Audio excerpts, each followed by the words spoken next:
Weight loss solutions are not one size fits all. Hers makes it simpler to get started and stick with a weight loss plan, backed by expert-guided online care that puts your weight loss goals first. These include oral medication kits or compounded GLP-1 injections. Through Hers, pricing for oral medication kits start at just $69 a month for a 10-month plan when paid in full upfront. No hidden fees, no membership fees. You shouldn't have to go out of your way to feel like yourself. Hers brings expert care straight to you with 100% online access to personalized treatment plans that put your goals first. Reach your weight loss goals with help through Hers. Get started at forhers.com/4u to access affordable, doctor-trusted weight loss plans. That's forhers.com/4u, forhers.com/4u. Paid for by Hims and Hers Health. Weight loss by Hers is not available everywhere. Compounded products are not FDA approved or verified for safety, effectiveness, or quality. Prescription required. Restrictions at forhers.com apply.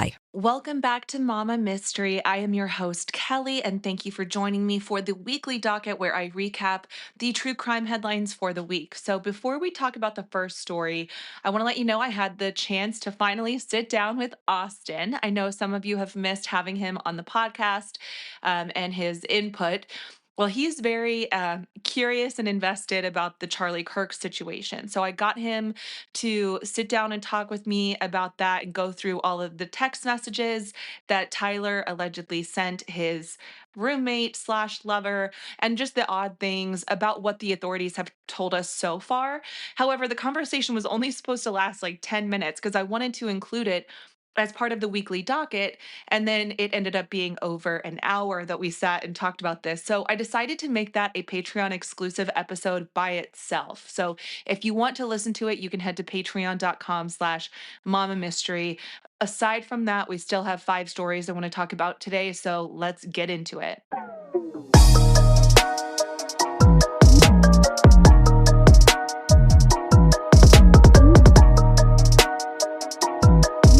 We finally have what appears to be an update in the Travis Decker case, the man who is accused of murdering his 3 daughters and leaving them on a bank and like a wooded area. So this takes place in Chelan County, Washington, near Leavenworth, in a remote wooded area. And authorities are saying that they have found human remains that they believe may be those of Travis Decker.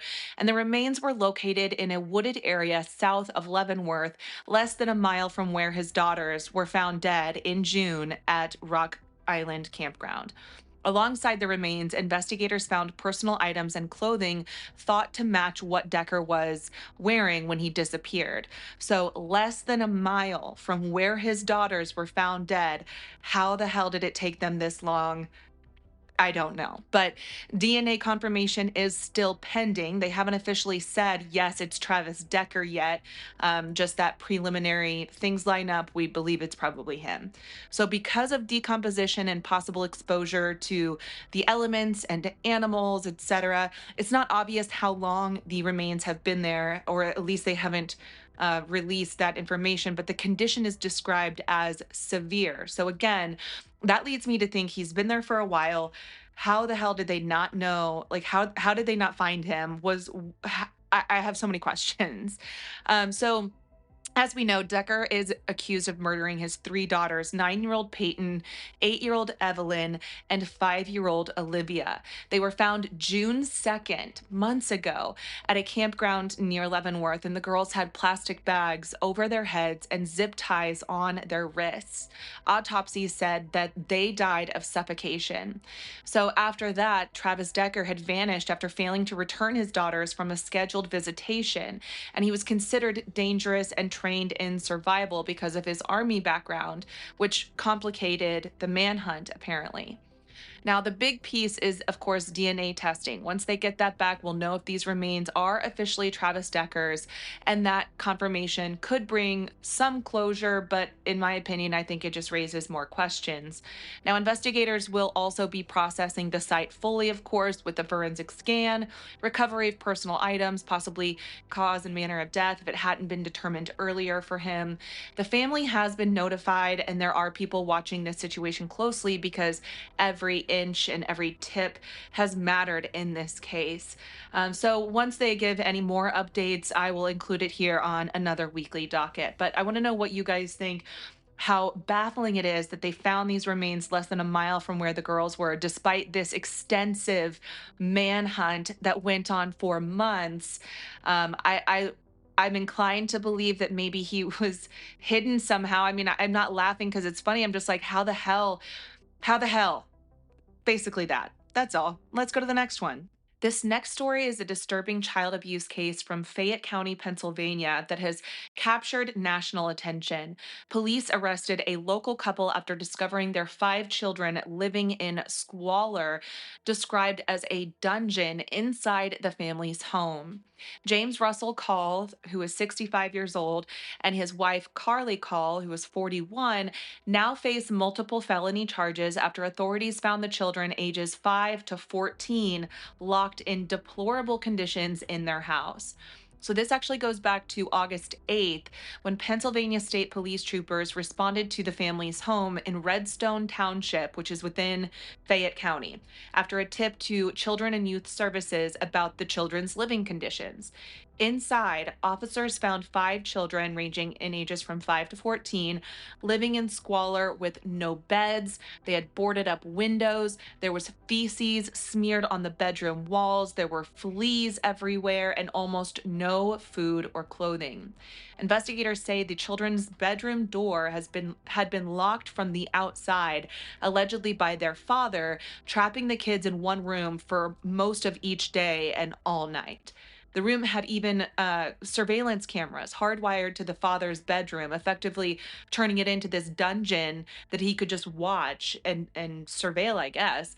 But after documenting these horrific conditions, officials immediately removed all 5 children from the home that same day and placed them into the care of County Child Protective Services. In the weeks following the rescue, authorities continued building their case against the parents, and investigators conducted forensic interviews with each of the 5 children while the kids remained in the safe custody of Fayette County Children and Youth Services.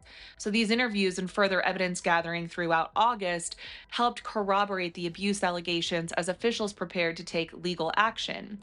Then on September 3rd, Pennsylvania state troopers arrested James and Carly outside of their Redstone Township home after executing a search warrant nearly a month after the initial rescue. During the search, officers uncovered additional evidence of abuse and neglect, including a stun gun, a replica handgun, surveillance camera equipment, drugs, and drug paraphernalia inside the house.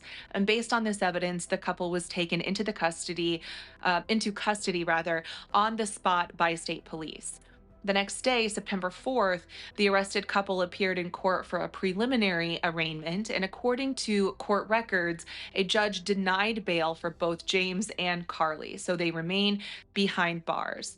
Authorities also formally filed a litany of charges against the duo, including aggravated assault, endangering the welfare of children, reckless endangerment, criminal conspiracy, as well as offenses related to the use of a stun gun and drug possession discovered in the home.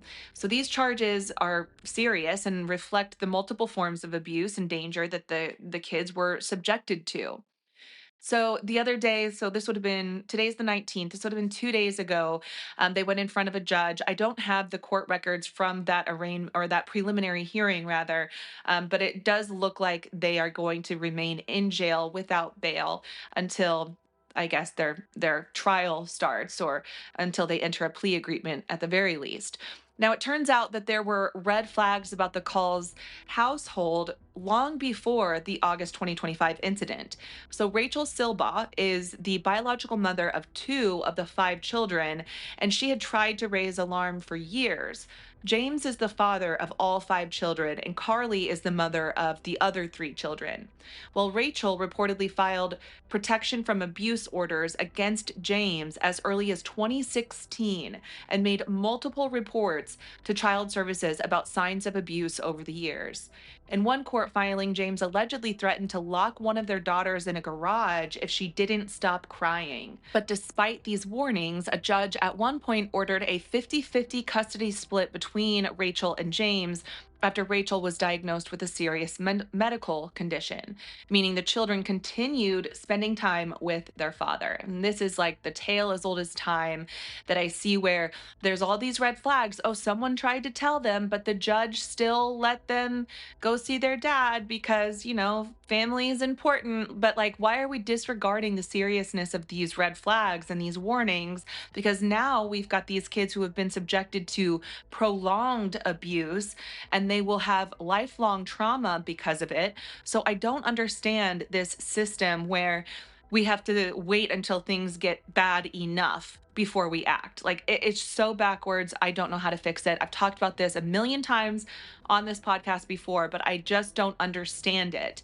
I've experienced similar situations myself where I've tried to raise alarms about a parent. I won't get into specifics, but a parent, and I had documented proof in the form of pictures, multiple pictures, including things that, children were being subjected to that they shouldn't. And yet nothing was going to happen. Literally nothing. They couldn't do anything because nobody had been injured yet. Literally yet. So I don't know, something about this system has to change. I also fear for the fact that these kids are now in child and youth protective services because we know that that system is often broken too. So I just pray to God that they are with a loving family who is actually able to take care of them and not, compound or exacerbate this abuse that they've already been through. But on to the next story. Before we go on, I want to take a moment to thank the sponsor of today's episode, which is Armoire. Armoire makes getting dressed easy. With a clothing rental membership from Armoire, build the perfect wardrobe with brands that are high quality, unique, and recommended just for you. All you have to do is take a 5-minute style quiz and select items from your dynamic, personalized closet. The styles show up at your door in as little as 2 days. Then when you're ready for new clothes, you just swap them out for more new to you styles. I will admit I was a little skeptical at first because I'm not the type of person who dresses up very often, but you guys, this is actually so perfect and I'm genuinely so excited about this new membership with Armoire. And I want to tell you what the process was like for me. I got onto their website and I mean, there was so much to choose from. I ended up choosing 6 items and I was kind of like, we'll see what happens, not sure how they were going to arrive, if they were going to be like noticeably used or what.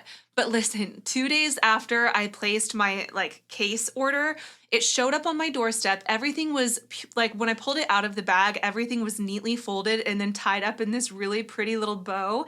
And I got so excited. I'm actually taking a trip to Dallas with my daughter soon, so I'm going to wear an outfit for that. Austin and I are going to go to a Teddy Swims concert, so I got an outfit for that. I'm like, you guys, I'm so excited about this because everything showed up in great condition. I mean, I think it looks brand new. And it's $900 worth of clothes that I'm renting for less than $100. And the best part for me is that I can just send it back. I don't typically dress up that often, but this is so perfect for the random occasions that I do dress up without having to go and splurge on an entire new outfit that I might only wear once. I will be honest, I feel guilty that over half of my closet has only been worn once, if at all. And there are even a few items that are going to Goodwill with the tags on them. So I love being on trend and having new things to wear, but I hate the waste that I'm creating when I do that, right? So Armoire allows me to rent these high quality designer clothes for any occasion and then just send it back. If you've got a wedding or a job interview or just anything that you just want to kind of dress up a little bit. But the nice thing is they also have athleisure. So I got this really cute Kate Spade anorak jacket that I can wear with a pair of leggings, and it just kind of makes you feel a little more dressed up while you're still dressed down. I also got some really cool floral wide leg pants from Steve Madden with this really cute denim halter front vest top to go with it. And just in case that doesn't work out, I got another option too to go with the pants, and then I can have kind of 2 outfits in one. You guys, I cannot tell you enough how excited I am about this. And right now, my listeners can give Armoire a try and get up to 50% off their first month. That's up to $125 off. Just visit armoire.style/mama. That's armoire.style, ARMOIRE.style/mama armoire.com/MAMA to get up to 50% off your first month and never worry about what to wear again. Please try Armoire today, and if you do, tag me in the pictures of your outfits so I can get some inspiration and kind of see what y'all are getting. But this is so fun. I'm really, really excited about this. Thanks again to Armoire for sponsoring today's episode. And now back to the story. Shop the Sherwin-Williams Super Sale and get 40% off paints and stains September 19th through the 24th. With prices starting at $29.39, it's the perfect time to transform your space with color. Whether you're looking to revamp your interior or exterior, we have you covered with bold hues, soothing neutrals, and everything in between. Visit your neighborhood Sherwin-Williams store or shop the sale online. Delivery available on qualifying orders. Click the banner to learn more. Retail sales only. Some exclusions apply. See store for details. So this week, there's been a big development in the Luigi Mangione case. So if you remember, Luigi was facing some of the heaviest charges that you can get in New York. Murder as an act of terrorism. And I'm sure you remember Luigi is accused of fatally shooting a United Healthcare executive outside the company's Manhattan office back in April of 2024 in what investigators say was a targeted attack. Prosecutors also claim he left behind writings and online posts that pointed to this anti government and extremist motives, which is why terrorism charges were originally filed. Well, on September 16th, earlier this week, a judge dropped those terrorism counts. Basically, the prosecutors could not prove that Luigi's actions were meant to intimidate the public or push some kind of government policy, which is what's needed to make those charges stick. But don't get it twisted, because Luigi is far from being off the hook. He's still charged with second-degree murder, along with several other state charges like weapons possession and false identification. And on top of that, there's also a federal case running against him, which means the death penalty is still technically on the table. So his defense team tried to argue that having both state and federal cases for the same event could be double jeopardy. But the judge basically said, no, not yet. No trials have happened. So that fight will come later. And what's next is he is due back in state court on December 1st. And while those terrorism charges are gone, the second-degree murder charge alone could carry 15 years to life if he's convicted. Meanwhile, the federal case is still moving forward separately, and the death penalty is tied to that federal case. Federal cases are a lot tougher to combat. So I don't have a good feeling about how this will be, or how this will end up for Luigi. I mean, I'm not saying I'm rooting for Luigi. It's just, yeah, this news, when people are doing this like headline, these grabby headlines like charges dropped. Well, not really. He's still facing just as much punishment as before. So don't fall for it. But anyway, on to the next one. This is a story that has been recommended to me, and I've seen it all over social media.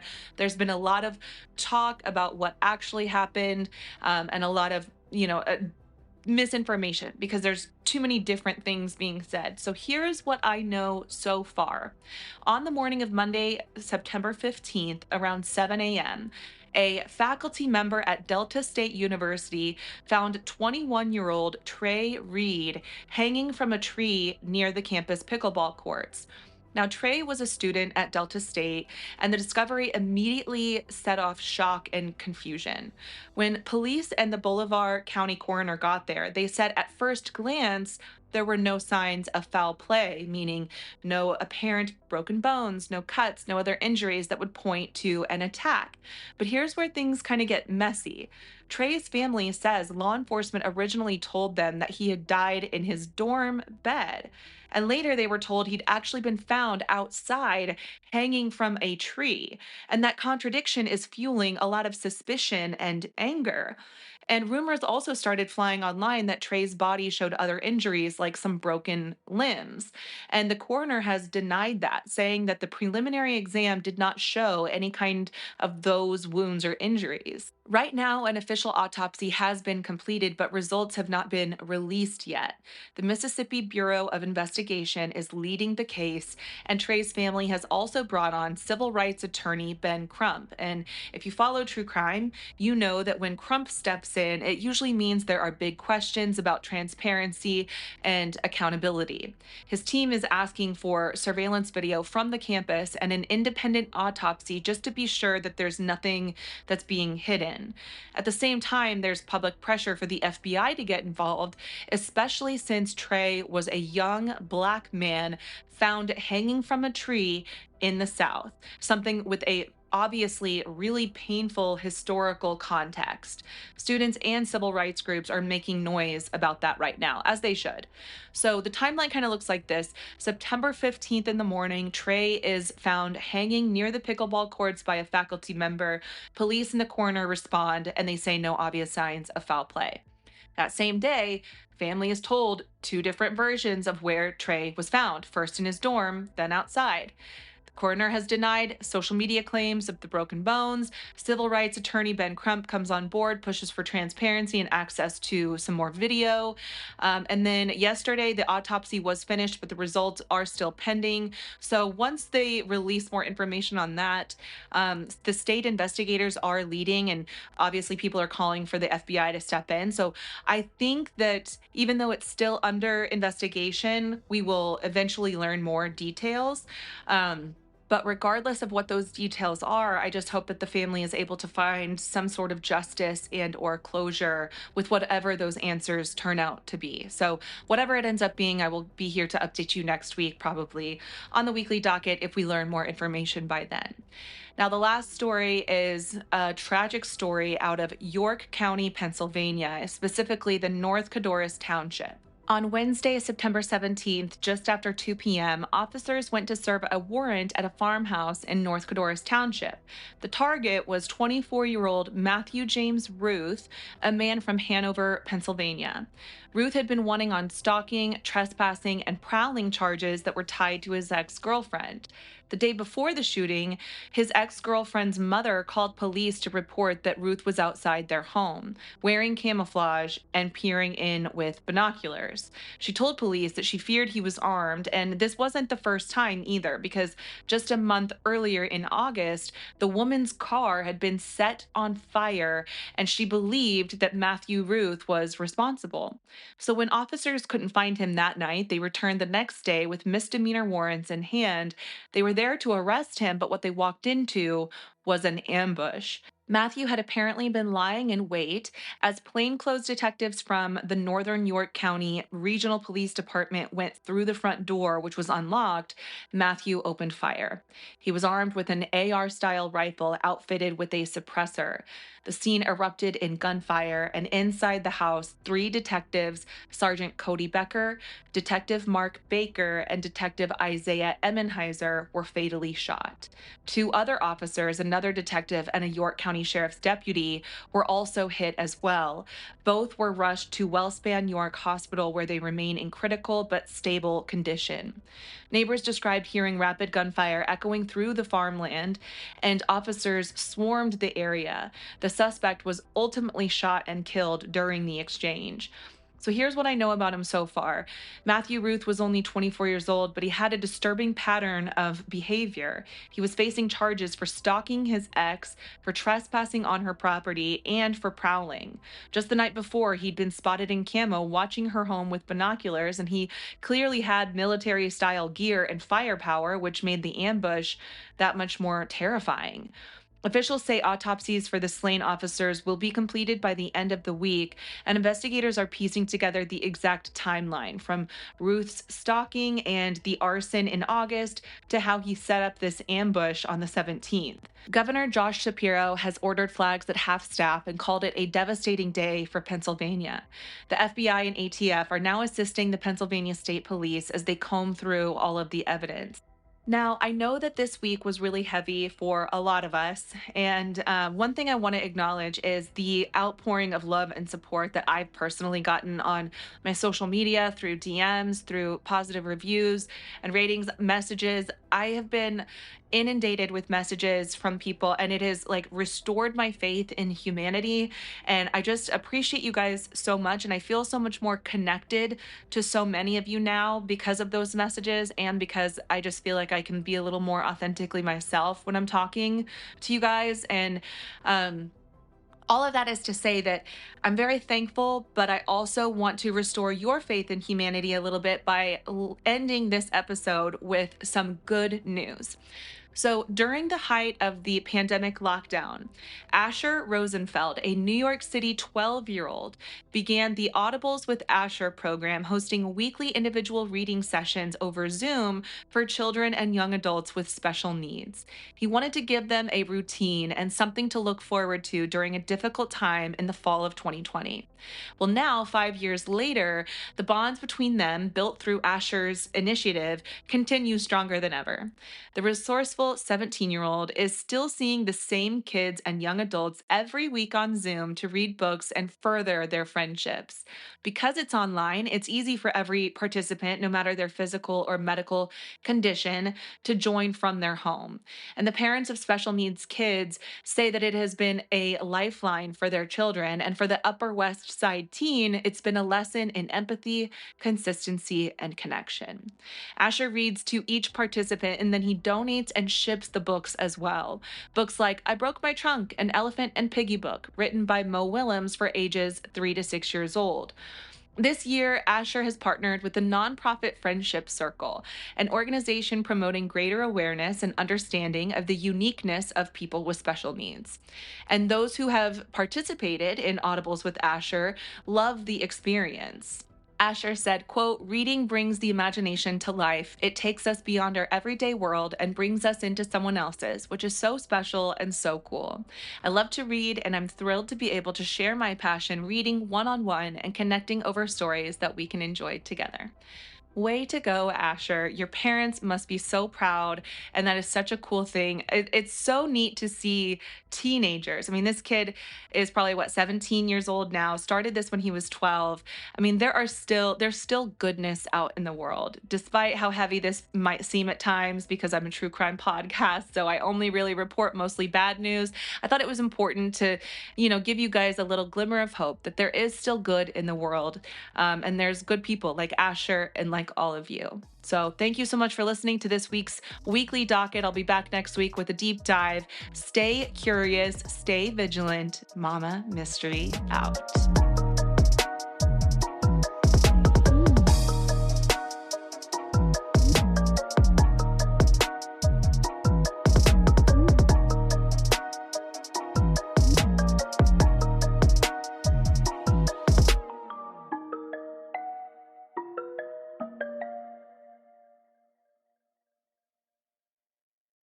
Shop the Sherwin-Williams Super Sale and get 40% off paints and stains September 19th through the 24th. With prices starting at $29.39, it's the perfect time to transform your space with color. Whether you're looking to revamp your interior or exterior, we have you covered with bold hues, soothing neutrals, and everything in between. Visit your neighborhood Sherwin-Williams store or shop the sale online. Delivery available on qualifying orders. Click the banner to learn more. Retail sales only. Some exclusions apply. See store for details.